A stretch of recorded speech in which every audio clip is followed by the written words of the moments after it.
You're listening to the Hawgs Sports Network Daily Podcast. Now, here's your host, Matt Jones. And happy Tuesday to you. Christina Long in studio with me. Arkansas get a little bit closer every day to the start of the football season. August 29th season opener against UAPB. 16 days away now down at War Memorial Stadium in Little Rock. Razorbacks continue to go through practice. This morning, a couple of notes. Notable returns, I guess, for the Razorbacks in practice is you had Luke Haas, who had been out in concussion protocol, back, fully, full go, basically, for the Razorbacks. Also, Anton Junkaj, who had also been in concussion protocol, the defensive end. He was back from that concussion as well. So, Christine, I guess the good news for the Razorbacks is that they're getting a lot of their players back. We saw Andrew Armstrong and Tyrone Broden. They've been back. Kind of, coming to fruition what Sam Pittman said last week, that none of these injuries are expected to be real long-term. And I would contend that you need these guys in practice, especially because some of them hadn't gone through a whole lot of fully padded practices to just get ready for the season. Yeah, definitely. I mean, I think even though we were told last week by Sam Pittman that these injuries weren't expected to be major long-term, nobody was going to be done for the season. It was still, there's always concern with injuries. You don't, especially when you don't know what they are, which, we understand why they don't always share all of that, but you don't know if it's something that might come back or if it is, a concussion where there's a standard protocol and there's a set window of when they're going to be back. And so seeing some of these guys come back has been good. Still no Patrick Kudus on the offensive line. He's dealing with a back issue, Coach Pittman said. So that's still a concern, and they've been doing a lot of shuffling. It gives them the opportunity to experiment on the line and see what they have depth-wise and what options they have because, it's a long season. Offensive line is a grind, and, you're going to lose some people. You're going to have some people in and out. So that's allowed them to do that, and they've gotten some other guys back. Marquise Robinson was back after a concussion, some different people like that. I want to talk more about offensive line here in just a minute. You were in the room the other day when Sam was talking. I asked him the question about injury reports because there was a CBS story that was it came out last week, and they said that the SEC is nearing a basically kind of uniform policy to have injury reports that would be similar to what you have in the NFL. In the NFL, you get to a certain day. I'm not sure what it is. I think it may be 2 days before the game is played, and you've got to designate, hey, he's doubtful, he's questionable, he's out. I don't know that you've got to say exactly what the injury is, but you do have to at least kind of give an idea of what's going on with these or what's going on with different players who have been injured. And, what I fully expect is that college coaches will manipulate this and just say questionable, doubtful maybe on somebody who's been out. But he is in favor of this. It seems like that train's about to leave the station. LSU and Florida, they did this last year. I think the Big Ten has a mandatory injury reporting policy. What are your thoughts on this? Yeah, I mean, I think it's a good thing. I think, one of the biggest pains, at least for what we do, is trying to figure out who's going to be playing and not playing. And, there's a little bit of gamesmanship about not wanting your opponent to know who's playing, whatever. And like you said, that might continue. I think the NFL, I had read somewhere, I'm not a big NFL fan, but I read somewhere that with the NFL's policies, there is a fine structure for if you lie, if they go and look and find that somebody else or that you knew that they were going to play and you said they weren't or vice versa, And so I don't know if that's on the table for college football. I don't know what the Big Ten structure is like. So that would be one thing that they could do to maybe prevent that. What with questionable, it's so vague that how are you going to know if someone was questionable or not? I mean, in theory, it's always questionable. I guess everybody's questionable. Yeah, exactly. So, I mean, I don't know how that would look. But as far as, one thing Pittman said was he was like, I like it because out is just out. I don't have to say why. You can ask me, but I don't have to tell you. I just have to tell you that he's out. Because and he pointed out, sometimes it's disciplinary, sometimes it's a family member has died, and that might not be something that they want to disclose. And so if all you have to do is put next to his name that he's out, Pittman likes that. He likes that it you can answer the question without having to give lots of details if you don't want to. Didn't the Bengals, I think they got fined pretty hefty a year or two ago because Joe Burrow showed up to a game with a kind of a cast around his thumb, and there was no mention of this beforehand. And it was like this real grainy. I do remember that. Almost like it was a Zapruder-like video. of his thumb, and that's what ended up kind of piquing people's curiosity. Right. I think it had been posted on social media or something, and that's what piqued the curiosity about, hey, is something going on here with him? So it's hard to enforce, and I have a hard time. I don't know. I have a hard time believing the SEC is going to levy fines on the Yeah. schools very much. It seems like they're pretty, Especially out of the gate, like Yeah. when they institute the policy. I can't imagine that. I guess I just don't think it's I don't think it's that serious. I don't think it's that big of a thing. Unless it becomes a problem with, because a big reason they want to do it is because of the sports gambling aspect, to prevent players from getting harassed for information and things like that, or people analyzing grainy photos of people's thumbs, and so they want to protect the college kids from that. And so I think that's a big part of it. And so if there was a thing where the system was kind of being manipulated and it was not solving the problem that it set out to solve, then maybe they would do something. But yeah, I don't think out of the gate we'll see some kind of strict rule around that.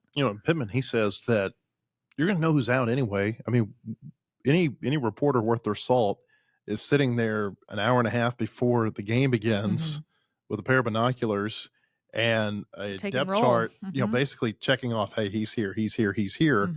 And then, you kind of figure out, well, hey, the fullback is missing. I guess there's no fullbacks anymore. They show my age. But, the tight end is missing. The safety is missing. And you may or may not get an explanation before the game about why they're missing. So I like this. It's coming in, it's people don't like making college football like the NFL, but the NFL is not a bad product. I mean, it's a very good product. It's a product worth billions and billions of dollars a year. And so I think that if there are ways to take college football and make it more like the NFL without making it the NFL, if that makes any sense.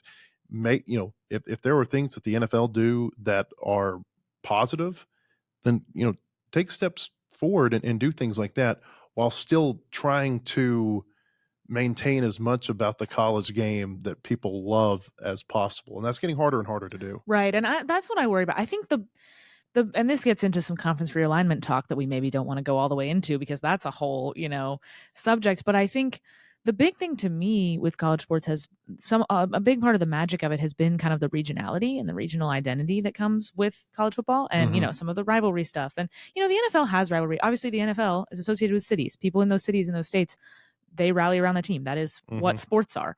But I just think that college football has because you have so many teams and you have, states sharing teams, things like that, and I just think that the regional aspect is brings a lot of the sort of charm and magic that the NFL doesn't always have, or that does differently.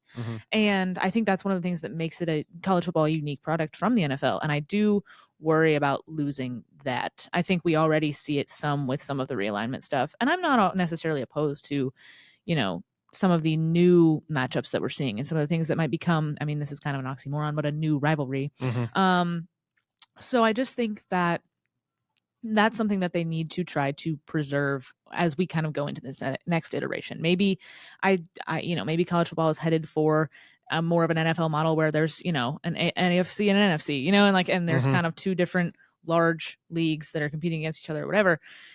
Maybe we end up seeing that, and people like to throw around Super League. Maybe we see that. But if you could just preserve, even if you have two massive leagues, two massive conferences, if you could just preserve within those some of that, regionality, rivalry, things like that, that would be okay with me.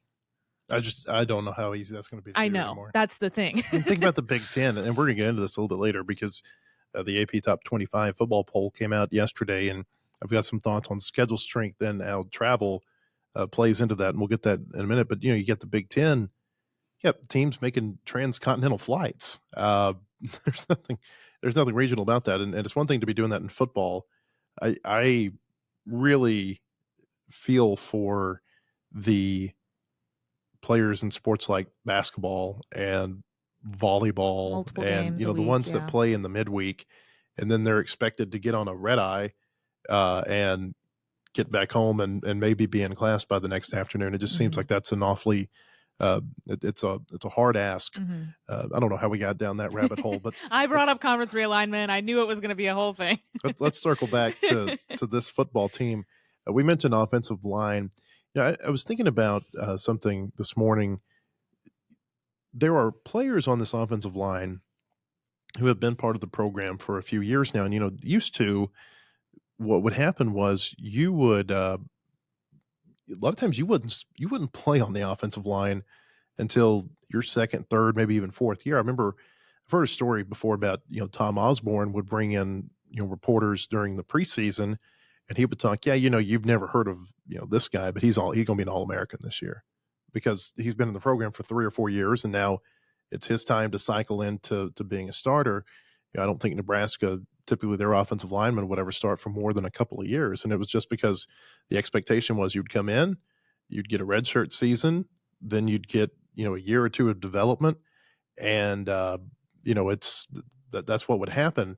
And now all of a sudden, obviously everybody expects to play right away. And if you don't, you're going to take the first, flight out of town. But where I was going with this, Arkansas does have a few offensive linemen on this team. Patrick Kudus, who we saw last year, the expectation is that if he's healthy, he's going to be a really good guard for them. I don't know if really good is the right word, but he's going to be a productive guard for them.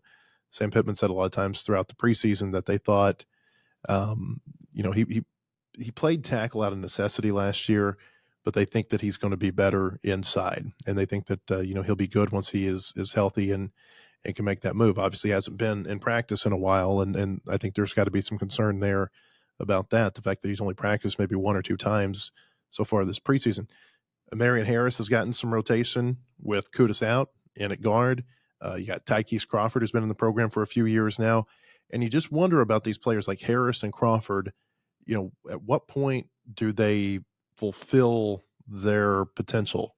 And is this the year that maybe they can do that? I don't know what the answer is to that, but it's just interesting to me that you've got a couple of older offensive linemen, a few older offensive linemen who have been in the program for a few years. There's more, obviously, like Carmona and Blackstock, they've transferred in, but when do these guys launch, so to speak? And it's hard when you have, and I'm not, an anti-transfer person, but I think it is hard when you have those guys that have been going through the development within the program, and then you have guys transfer in and then kind of get automatically slotted into some of those starting spots. Mm-hmm. And so I think that's been what's hard for Tykees Crawford. I mean, I feel like every year we hear that Tykees Crawford is right there. Yeah. He's right next to, he's pushing for the start, and he's got some starts, but we always hear that he's right there and he's on the brink of being a fixture of this offensive line, and then he's never quite broken through. And I think he has, we just heard it from Eric Mateos the other day, like he has the opportunity again. He hasn't fallen off.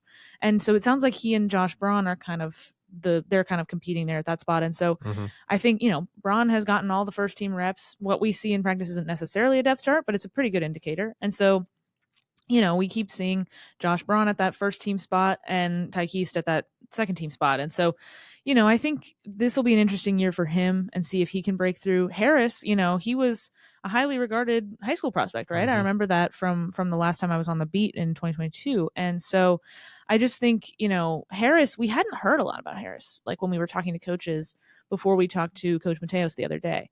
And somebody, I can't remember who asked the question, but somebody asked, they're like, we haven't heard much about Harris. Like, how is he doing? And then actually the rest of the time we heard that he was doing really well. And then the next day he was with the first team offense at left guard. So, I mean, I think, he has the chance. I think depending what happens with Kudus, if he's in and out, this season, he's missed a lot of practice. We'll see if anybody else kind of goes down and they have to shuffle around. We will see what opportunities arise for those guys. But yeah, I mean, those two, especially those two that have been here for a while, but haven't really broken through. I feel like they could have the opportunity this year. It's just going to depend what happens with the rest of the personnel. I think with Harris, his weight has been part of the problem, and not that he's too big, but that he had been too small. You hear Sam Pittman say this all the time, that it's a big man's league, and you got to have big people up front in order to win, both on offense and on defense. And I think what happened with Marion, he came in real big, lost a lot of weight, and I think he kind of liked how he looked. And I think there was a little bit of a struggle probably, to get that weight back up to what's got to be a playable weight. He was down, I think, in the 290s last spring. Wow. You can't play along the offensive line, in the SEC at that weight. And so I think they've got his weight back up to where they want it now. And it'll be interesting to see if now that, he looks, and I'm sure he feels, and he's probably got the, the knowledge of what they want him to do. How does he put all that together? Yeah. And, with Kudus being out so long, I think it's a very good possibility that Harris could be a starter game one when they play UAPB in his hometown. Yeah, it's possible. I didn't even think about, the hometown aspect. So, I mean, we'll see what happens with that. I think they're doing a lot of shuffling with that left guard spot. They put him in with the first team, and then they put Amari Wiggins back at second team center with Addison Nichols at first team center. And those two guys had kind of been rotating between center and left guard with the first team with Kudus out. And then they kind of brought Harris into the mix. So I'll be interested to see what they do. Eric Mateos he said that if they were to play tomorrow, I believe he said it would be Amari Wiggins at center and Addison Nichols at guard. Okay. And so that was what he said, earlier, or maybe it was late last week. And, he said if we would play tomorrow, that's what we would do. And then, now Harris is kind of more in the mix. So I think it'll be interesting to watch what happens at that left guard spot. It's always changing. You never know. And, we've talked about this with your offensive line. There are contingency plans all across the board. So if this guy goes down, we know it's going to be this 5, and it could be, taking somebody out of this position and moving them over. It's just all about how do you get your best 5 on the field together that are available to you. And so, like you said, interesting. That's a good way to put it. I asked Ethan this question yesterday. We're about midway through preseason camp. In fact, we're probably a little over midway through. I think that, what they consider camp ends early next week, maybe this weekend. And then you've got a longer, quote, game week leading up to that first game. But, let's just say we're halfway through, maybe a little over halfway. What are your mid-camp takeaways on this team? Yeah, I mean, I know we were talking about the offensive line, but I think one of the things I've noticed is we just keep hearing how much better, sort of, I guess for lack of a better term, the vibes are with the offensive line. And I never know how much to trust that, because sometimes I feel like if you're talking about how great the vibes are, that maybe says that the on-field stuff isn't as great. And I don't know that that's always true. I don't know. So that's just kind of something that I'm watching, especially because of how poorly the offensive line performed last season. And this is a lot of different personnel, obviously a different coach. How different is it really going to be? And how different is this sort of culture change that they keep telling us about? How much is that really going to matter when they are on the field? So I think that's something that I've been trying to pay a lot of attention to, is the way that they're talking about it, and the way that they have said, as far as a more on-field improvement, they have said that they feel like communication is a lot better. And we've heard that from other guys on the offense, not on the line. We've heard that from receivers, quarterbacks, etc., that their communication is a lot more effective. And so that's something that I feel like could actually come into play on the field. And so I'll be interested to see what happens there. I think I talked about this last time I was on the show, but the wide receivers, who is behind that first group and how well they can perform. So behind Tyrone Roden, Andrew Armstrong, and Isaiah Satania, that second group behind them, how well can those guys perform? What will their opportunities be?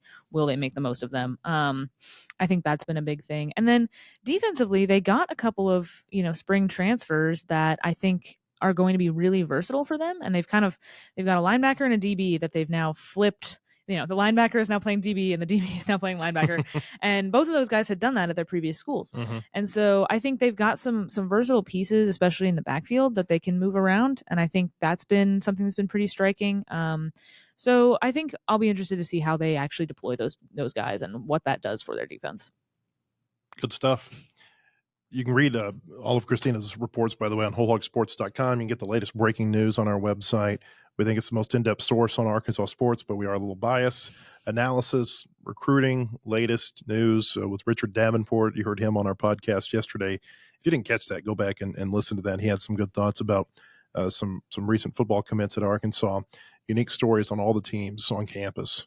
Soccer starts this week. Anthony Christensen was on our show yesterday and gave us a little bit of a soccer breakdown for an Arkansas soccer team that's expected to be very good again this year.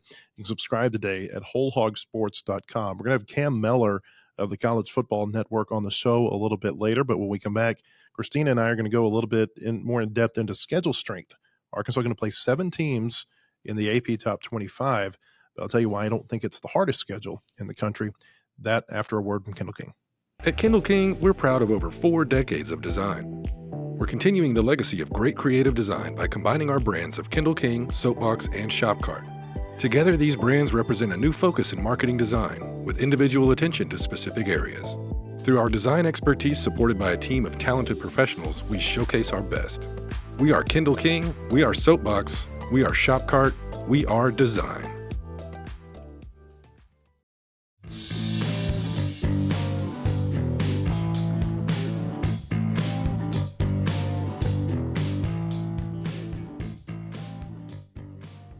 You can stay on top of all the Razorback sports with a digital subscription to the Hawgs Illustrated app. You can see our latest Hawgs Illustrated here on the desk. It was our Olympic preview. Of course, the Razorbacks had a great time over in Paris. They had several medalists, including some gold medalists over in Paris.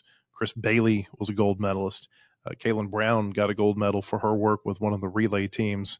Amber Anning won a couple of medals for relay teams. Brown also got a silver medal for one of her relay teams. Great week for the Razorbacks in track and field. Bob Holt wrote a story yesterday on our website that said that if Team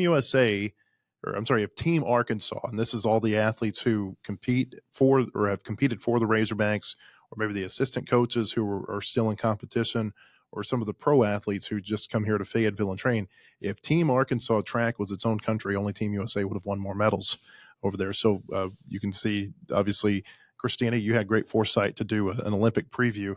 And a lot of the stuff that you wrote about in there, kind of came to fruition, the fact that they were so good.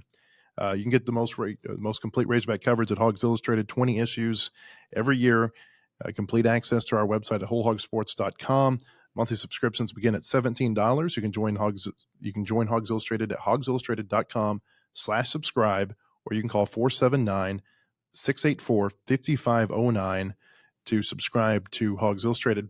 We will get a new Hawgs Illustrated on the desk here very soon. We are finishing up our new magazine. It's always tough in the summer, Christina, because this magazine is the one that stays on the newsstands the longest throughout the calendar year, just because there's not a lot going on. Right. We get a little bit of a break, and then we launch into our weekly, we're monthly all through the spring, and then we launch into weekly for football season. So working on the pre-UAPB issue right now and finishing that one up. Yeah, Arkansas and UAPB coming up. It'll be here before you know it. Okay, so UAPB, that doesn't factor in Arkansas' schedule strength at all. But the AP Top 25 poll came out yesterday, and we talked about the coaches poll when it came out a week or so ago. But just wanted to mention this. Arkansas plays 7 teams in the AP Top 25. They play Texas. They play Ole Miss. Texas is number 4. Ole Miss is number 6. Missouri is number 11. LSU is 13. Tennessee is 15. Oklahoma State is number 17. And Texas A&M is number 20. Only Florida plays more teams in the AP Top 25 this year, in the preseason AP Top 25. The Gators play 8 teams that are ranked. South Carolina also plays 7 teams like Arkansas. Oklahoma plays 6 teams. Nobody else plays more than 5. So it's a tough schedule. We've come to expect that. Arkansas, they get a little bit of bad luck, it feels like, with scheduling, because I always go back to Southern Cal many, many years ago. They scheduled Southern Cal, Christina, in like 2000 or 2001. And at that point, Southern Cal was not very good. I think they had come off a losing season. And then that offseason, they hired this guy named Pete Carroll. And then all of a sudden, Southern Cal becomes Southern Cal, and Arkansas doesn't get to see them till 2005 and 2006. And those games were really, really bad for the Razorbacks. Real huge blowout losses, both in LA and here in Fayetteville. Whether it be that, they've caught Texas on some years where Texas was really, really good. They caught them on a year where they weren't very good a few years ago. But it just seems like, whether it be USC or Oklahoma State this year, or, there have been many instances of this. They just seem like they catch some bad breaks when it comes to these non-conference games that are scheduled so far down the line that you don't know what that team's going to look like in 11 or 12 years. Yeah, that's the biggest thing, is how far in advance these games get scheduled, these non-conference games. So yeah, you might schedule a team. It could go the reverse too. You might schedule a team that you think is going to boost your strength of schedule. A team like Georgia is trying to build a strength of schedule to a certain extent. So them, for example, like they might schedule a team 10 years out that they think is going to be good and is going to add to their strength of schedule. And then in a decade, that team has totally fallen off. And then all of a sudden it's a cupcake game and it doesn't help you at all. So it's funny how that goes with non-conference. And then there's also the flip side to it. They scheduled Texas A&M to play them for 10 years in Arlington. And then after 3 years, Texas A&M became a conference game. So you just never know when you're scheduling these teams. But, I've got a little calculation that I use, and basically you add up the teams that are in the top 25. You take into consideration some things like where are the games played, what is the travel like, things like that. And putting that together, I've got Florida as the number 1 schedule by a long shot, and we'll talk about who they play here in just a minute. I've got South Carolina at number 2. I've got Oklahoma at number 3, even though they play 1 fewer top 25 team than Arkansas, and I've got Arkansas at number 4. It's a tough schedule, But when you kind of dig into it a little bit, these teams that they play in the top 25, there's a little bit of a silver lining, I feel like, for Arkansas. They play Texas at home. They play Ole Miss at home. They play LSU at home. They play Tennessee at home. That's 4 of their top 5 teams in the rankings. They play Texas A&M and Arlington, which, contrary to a widely held belief, that is a true neutral site game. Anybody who's been there knows that even though it's closer to College Station, whenever that game is played, it's usually very close to a 50-50 split. And there have been times where there have been more Arkansas fans there, because I feel like the Arkansas fan base has embraced that game more than the A&M, people have. The A&M ADs for years and years have been, very opposed to that. And I think that it is reflected in the stands there. So you play 4 home games, you play A&M on a true neutral site. They're not going to win all those games. I don't think anybody expects that. But maybe they pick off a couple of teams at home. I mean, they play Texas after a bye. They play LSU after a bye. Both of those games are in Fayetteville, and both of those teams have to play the week before. Pittman's teams, say whatever you want to, but they've been very good after bye weeks. Look at what happened last year. They won their only SEC game against Florida after a bye week. So there is a little bit of a silver lining. I guess Mr. Brightside here says that, hey, it's maybe not as bad as you think it is. And then Oklahoma State, I'm very interested in that game, even though it is over in Stillwater. I just don't know that Oklahoma State sees SEC teams. And say what you want about Arkansas, they do have a roster that I think, can compete with the SEC, at least on the front line. And so early in the season, maybe before the injuries start to take hold, you wonder, can Oklahoma State handle, that type of physicality that Arkansas wants to bring. Now, can they bring it? We don't know, but that's the type of team that they want to have. And so, we all think that September 7th is going to tell us a lot about this team.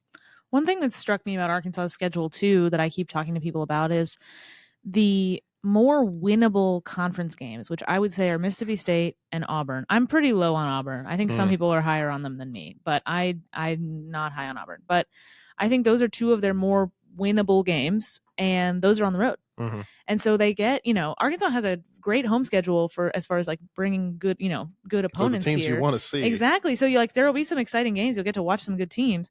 But some of the games that you would think, okay, Arkansas has a pretty good shot at winning this, and they wouldn't necessarily need, you mentioned they have chances at upsets where you wouldn't necessarily call it as much of an upset, are on the road.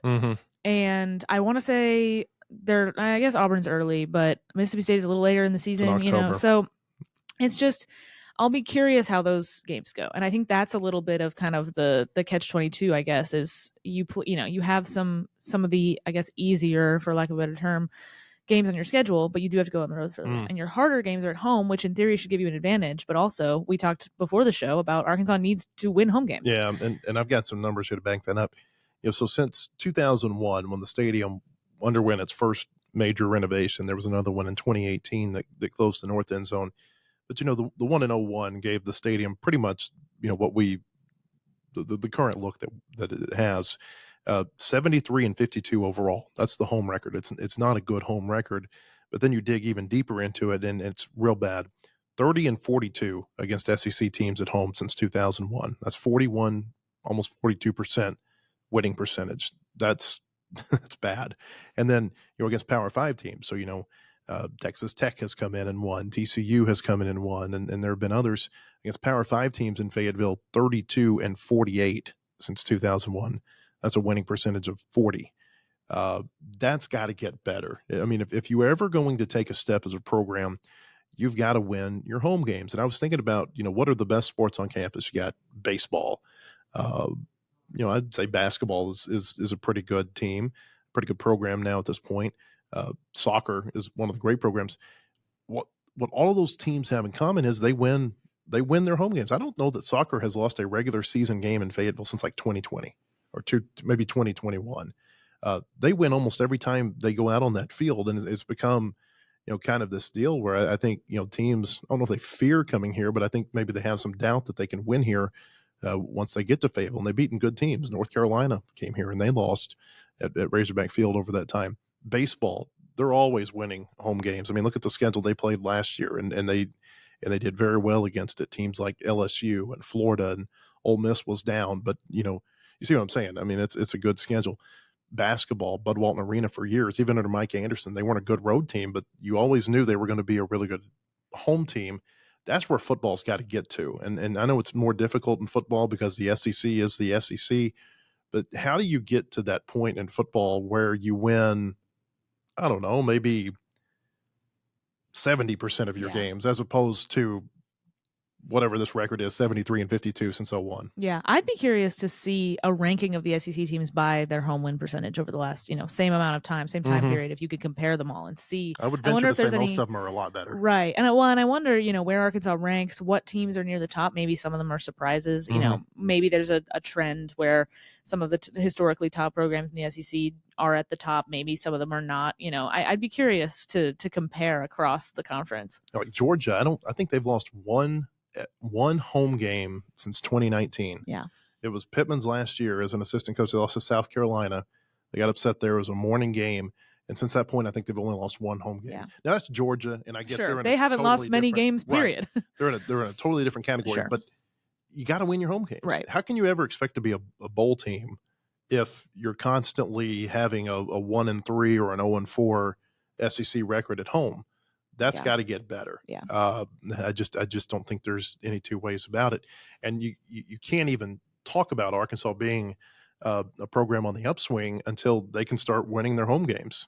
It's got to get better. This 30-42 against the SEC over 23 seasons, that's bad. That's real bad, and it's got to improve for the Razorbacks to be able to take that next step as a program. Cam Mellor is from the College Football Network, and he'll be with us in just a moment after this word from Kendall King.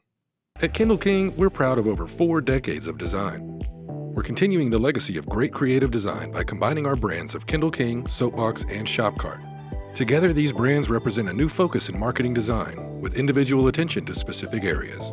Through our design expertise supported by a team of talented professionals, we showcase our best. We are Kendall King, we are Soapbox, we are Shopcart, we are design.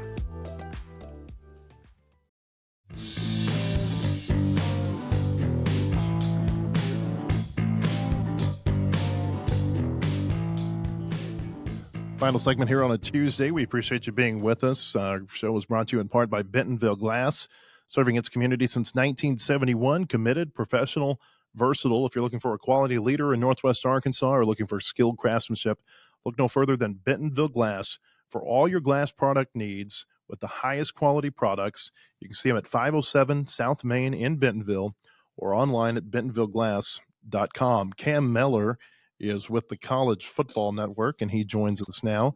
Cam, we appreciate you being here. Happy to be here. Hey. It finally feels real, like we're around the corner. Yeah, it does. It's we're 16 days from the start of the college football season. Arkansas, one of many, many teams that play on that Thursday night. One of the reasons I want to talk to you, Cam, is that you all do preseason All-America teams and some other different individual honors. And one thing that caught my eye here recently is that you had Anton Junkaj, Arkansas's defensive end, who's transferred in from the University of Albany. He was an FCS All-American last year. You've got some high praise for him. You've got him as your National Defensive Transfer of the Year. Yeah, it's easy to look at when you look at the body of work that he was able to put forth at UAlbany. But also if you look at how he was winning, how often he was winning, and what I think translates from that FCS level over to the FBS level, that the praise was easy. It's one of the fun projects we do over the offseason is look at every FCS to FBS transfer, sort of rank him internally for this purpose. But he was the top of the list of every one of our analysts and myself, just because of the skills that translate from one level to the other. Size to speed. If you look at it, he can win everywhere as well. So there's versatility, there's size, there's speed. Don't know if that speed correlates over as well as I think maybe every other attribute that he brings with him. So like to me, it was the strength that he was able to generate from every position across the front. So if you watched his tapes at UAlbany, he was winning whether he was lined up Leo or right outside end, or if they shaded him off the center as well, and he was winning just the same. So to me, the strength that he presents and that versatility, that's arguably one of the things I think not just helps his game at the next level, but also helps Arkansas in general, because I think he can fit in a lot of roles. I was talking to someone recently, and we were talking about him, and he had 15 sacks at Albany a year ago, and basically the comment was sacks are sacks. And, it may not really matter the level. Now, I don't think anybody expects him to come in the SEC and get 15 sacks, but from what I'm hearing from you, it sounds like you think that could translate fairly well. Yeah, it translates immediately as well. Go back to the season opener last year. That's the game that really caught my eye. It was that Fordham game for him specifically. Hmm. 4 sacks and a forced fumble. Obviously, that'll ping your interest. But if you watch how he won, it wasn't just those sacks either. There were times that he was causing havoc off the edge. He was forcing the quarterback off his mark and into the arms of other players, other defenders as well. And then he set the edge in the as well. So there's another stop he makes, a tackle for a loss in that game too. Both of those skills in both facets, pass rush and against the run, they'll translate over. I don't want to compare him. It's easy to do so with the Jared Verse because they're completely different players Hmm. versus a speed rusher going to FSU from UAlbany, whereas Junkaj is the opposite, a power rusher with some speed to his game. So it's a lot different, but that comparison's there in terms of how well they're prepared coming from UAlbany to the FBS level. And I think that him being in this fall camp in Arkansas, getting used to it as well. It's a great offensive line to go up against every day in practice for him to continue to acclimate. I think it does get he's ready right away, in my opinion. We were talking on our show last week about FCS football and how I think it has gotten better because of some of the changes that have happened in college sports over the last few years. One of which is that college football and every sport has just gotten older. And so there are a lot of players who kind of get pushed out of maybe FBS, or maybe they don't find a home when they get into the transfer portal. And so they fall down to FCS. It feels like, and we see this early in the season, maybe some more competitive FCS versus FBS games than we used to see. Is it a better product than it was maybe 5 years ago? I'm probably the worst guy to ask that because I'll go down to D3 football and even I love high school football in terms of the product that it offers. But the question specifically, yes, and that's the exact reason. It's no longer go the JUCO route. These guys are understanding I can get drafted from FCS, and then they get there as well. And these staffs are so friendly. The communities have bought in. If you look at it, I was privy. My wife actually went to JMU before they were an FBS program when they were still the FCS powerhouse that they were, and the community buy-in. I don't think that programs or fans realize this, but that buy-in keeps those players in town and keeps them from leaving. Couldn't say the same for JMU in terms of their head coaches and how fast they all left, but the players themselves stayed because they felt the love and admiration, and it felt like a big school program or a big school town. Harrisonburg, Virginia did, and I think that's a testament to that as well. It's the age, you're not finding your home, but also these schools are treating it like they are major college football programs. Cam Mellor of the College Football Network with us. Cam, in your preseason All SEC, you had Isaiah Satania as a second team receiver. You had Jalen Braxton as a second team defensive back. I was kind of interested. You had Landon Jackson as a third team defensive end. He's a little bit higher on some people's preseason radar, so to speak. Just kind of take us through those three players and what you see from them. Yeah, I think the receiving core is underrated, I'd say. So if you stick with Satania there, and I'm still a Tyrone Broden believer from back his MAC days. So I do think that this is an underrated receiving core. I think you have a quarterback finally who has shown to be more than just a dual threat as well. No love lost for KJ Jefferson. I think he'll do good things down at UCF. But to me, Tanya as well, his ability to win, similar to Junkaj, who we're talking about, the versatility across the formations as well. I'll speak specifically to Landon Jackson. I had him higher, but I'm beholden to where my staff as well and my team of analysts all ranks everybody, and I think that speaks to the volume of how good the edge class is or the defensive line class is in the SEC this season. That he only made it to that honorable mention or third team wherever he landed. I don't know off the top of my head specifically how many votes he got, but it speaks to how talented and how good these offensive lines are going to have to be in the SEC this year. SEC media predicted Arkansas 14th out of the SEC. Only Mississippi State and Vanderbilt were behind them. What do you think the ceiling is for the Razorbacks? Uh, the ceiling is to play spoiler Hmm. at this point. I think there's a lot of unknown. I think Taylor Green brings a lot of unknown to defensive coordinators in the SEC that might not have been able to see him play, might not have they have the tape, but maybe we don't know what we're going to get. I think Eric Mateos as well in the building presents an immediate surge Hmm. in terms of the trenches where they can win. I think a 6-6 500 record is probably a good bank if you get a couple of breaks to fall your way and a couple of those things. But I don't disagree. 14, I have them right now at 13, teetering between 13 and 12, but I think I'm a lot lower on Auburn Hmm. than everybody else is in the SEC media. So right on par with that. I could see a 6-6 record this season, ceiling maybe a little bit higher, winning record after a bowl game victory, perhaps. Interesting you say Auburn because we had Christina Long in here just a second ago, and she kind of said the same thing. She's not real high on Auburn this year. It's interesting when it comes to Auburn because they came into Fayetteville and they laid the smack down last November. They could have won that game 65-3 if they wanted to. They called off the dogs after 3 quarters. Uh, so obviously it was a bad matchup for Arkansas last year for whatever reason. They play Auburn early in the season. What is it that where's the hesitance come from with Auburn? I think it's what this offense presents, and I think it's what Peyton Thorne does at quarterback. Mm. There's far too many games and far too many inconsistent moments that Arkansas got the best Peyton Thorne possible, but I also think they got the wrinkles in the offense that have also had been figured out, maybe didn't quite get figured out in that game. Mhm. To me, I think that's one of those Arkansas fell flat. Correct me if I'm wrong. That was right when the national media was calling for Sam Pittman, right at that point. It was I right think there after the was game, yeah. yeah, it was a lot of pressure, I think, just in general. I don't know what happened. It's hard to stay at the local level Mhm. during the season, especially in November. But to me, no, that was the Auburn at its pinnacle, and I don't think that that's what we see week in and week out through this SEC schedule. And I'll put a lot of it on Peyton Thorne as the inconsistent quarterback and inconsistent ringleader. Of course, Auburn, they went back to Auburn the next week and they lost by 3 touchdowns to New Mexico State, which kind of, it illustrates the up and down Yeah, nature of what that program was like last year. One of the big games for Arkansas that a lot of people have circled early is Oklahoma State. They go to Stillwater in week 2. Uh, it feels like that's the game where people feel like that's where you're going to see win or lose, has Arkansas gotten more physical on the line? Do they have better athletes at some of the skill positions? Uh, what do you? And I know you wrote something recently on Big 12 and schedule strength. So I know you've looked at Oklahoma State. What do you see from Oklahoma State, and how do you putting your future lens on here? What do you see from that matchup, Arkansas and OSU? it's very similar teams in my opinion, and how they like to win and how they like to get things done.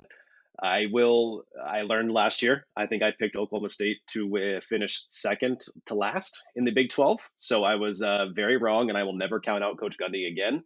That being said, I don't know if Alan Bowman is the guy that leads this team into the promised land. We saw them lose to South Alabama with the team I think that was just as talented, but I also don't think that they had figured out their identity during that South Alabama matchup last year. And Ollie Gordon is that dude that has them riding that new identity. And so to me, Ollie Gordon is the difference maker on pretty much every game on their schedule. If they have a chance to win, or if it's a couple of points here and there, I give the advantage to Ollie Gordon. You got to figure out how to stop him. And if Arkansas can do that, they have a real chance. I'd put that line, or I'd put the probability from our strength of schedule. I do have it up here. It's at a 40% chance from our numbers to win. So I think a lot closer than what people might be thinking that game might be if they're high on the Cowboys. I have felt for a long time, and in Oklahoma State's not too far from here. It's about 3 hours from where we sit, and so it's a program that I pay attention to for a few reasons. But I have felt for a long time that when Texas and Oklahoma left the Big 12, that there weren't a whole lot of programs that stood more to benefit from that than Oklahoma State because they've always been right there, kind of in the upper tier of the Big 12. They haven't won a whole lot of Big 12 championships. They've won some, but, now that you've got the 2, big dogs out of the way, and I know you bring Utah in and you bring, some other teams over the last couple of years have come in that have got good football programs too, but doesn't it feel to you like Oklahoma State could really benefit from this, especially as it relates to the expanded playoff, being in a Big 12 that's without Texas and OU have run that league? Yeah, what's their bugaboo now? Who's Mhm. their team that they have to really put their hats on and say this is the team we need to beat? It's a West Virginia. It's a Texas Tech. It's this year. To me, it's Arizona and Utah, Mhm. as you said. I don't know if those teams are built for long-term success, like Mhm. Coach Gundy has been able to build this Oklahoma State team. Utah, notwithstanding, after they move away from Kyle Whittingham, I believe those two and Kirk Ferentz are the 3 longest tenured head coaches in our sport at this point. So there's a reason Gundy's been there for as long as he's been there. And I do think yes, they're no longer little brother Yeah. and not even little brother. They were the third. They're the third born in the Big 12 rankings when Texas and Oklahoma were there. So I would absolutely put them up there as the team, the pinnacle of success for not just a single season, but ultimately longevity in that Big 12. That's who these other teams look up to. It is probably theirs to lose more often than it's not. How much have you looked into SEC schedule strength? I noticed you got some other conferences ranked on your site. Working on that. It's eye opening to look and see a program like Oklahoma, and I think the rude awakening they're in for. When you look at it as just the not quite granular, but if you look at it from the overarching view, who has the toughest by just a computer calculation, and then Oklahoma's schedule stands out as one of the more difficult. And I don't know if their roster's baked to withstand that this year. When you look at schedule strength, because we were talking about this in the last segment, I feel like a lot of times we just focus on the names. We don't necessarily focus enough on where the games are played. So, for instance, Arkansas's got a very hard schedule, but they play 4 of these games in Fayetteville. They play one of them at a true neutral site in Arlington against Texas A&M. It's not, they're still going to be very hard games, and nobody's going to expect Arkansas to win very many of those. But I feel like home games are winnable. You're prone to an upset when you are the home team. The A&M game in Arlington, it's been just an absolute toss-up for a decade. Uh, what do you look for when you're assigning schedule strength? Is it just the names, or do you look further into the numbers? No, we went full on into numbers, and we assigned I guess not to give too much of a peek behind the curtain on our metrics, but a value per every home stadium. We almost went to the EA Sports College Football 25 rate and put them as the toughest places to play and put a value on them. Don't give too much value to it over the actual product on the field we get, but absolutely, like you said, I mean, if you've ever been to a game at Baton Rouge, you know how difficult it is for Yeah. opposing teams to play there. I live in the shadow of Ohio Stadium here in Columbus, Ohio, and so I know how difficult it is for opponents to come here. Not just the 3 hours of the game, the Friday that they're here in town, the heckling whenever anybody sees them or I mean, it's a 2 day long experience for these programs when they go on the road. So yeah, we assigned a value essentially to all those games that were on away stadiums, and obviously gave benefit to some of those bigger, more home field advantages. But absolutely every game, looking at that Arkansas schedule, I completely agree with you. It could have been a lot worse in terms of where they have to go and who they actually get this year at home. They get a couple of these ranked teams after bye weeks too, which Sam Pittman's teams have been really good after they get a week off. Georgia is the top-ranked team in the AP poll, Cam. But one thing that stands out to me about their schedule is they got to go to Texas, to Alabama, and to Ole Miss. I think people are underrating the Rebels. Maybe not. I believe it's only the second time in history they're as high as they're ranked in the AP preseason poll. So I might have misspoken there. But I think that to me, it seems like a road apple for most people when they say that on the schedule this year. It's not. And I think that Georgia team, I don't see them not winning 10 games, but I absolutely see them struggling to get to a double-digit win total this season, unless we're proven otherwise. And Kirby's proven that to us over the past few years. He can. I feel like the old adage of reload, not rebuild, is way overused. But Kirby's just simply loading every single position too often now to discount him. But it'll be a lot more difficult this year for them than it has been the past 3.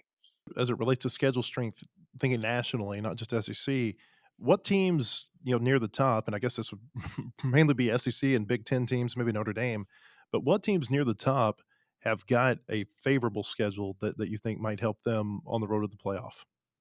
So I mentioned them earlier. The Arizona Wildcats, their schedule this year, I think they're the dark horse to win the Big 12.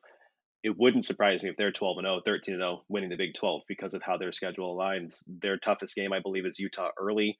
So worst case scenario, they're 11-1 going to that Big 12 title game. And then I think if you look at it from there, there's a few other teams that stick out. Arizona, Missouri's got a very good schedule as well, shaping up for them. How they could get out maybe 11-1, looking at even a 12-1 SEC runner-up. You're going to have them as the 6 or 7 seed at that point too. So Missouri and Arizona are the two that stand out to me with maybe possibly the easiest in terms of how actual stacked their conferences are. That plays back into the Arkansas spoiler role, right? Arkansas plays Missouri at the end of the year, maybe a chance to spoil something special for the Tigers in that end of season game. Cam Mellor of College Football Network. Cam, we appreciate you being on.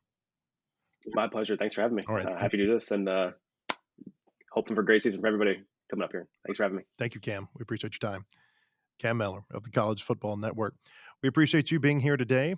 Go to WholeHogSports.com. We'll have a lot of coverage of Razorback football practice as it ends up today.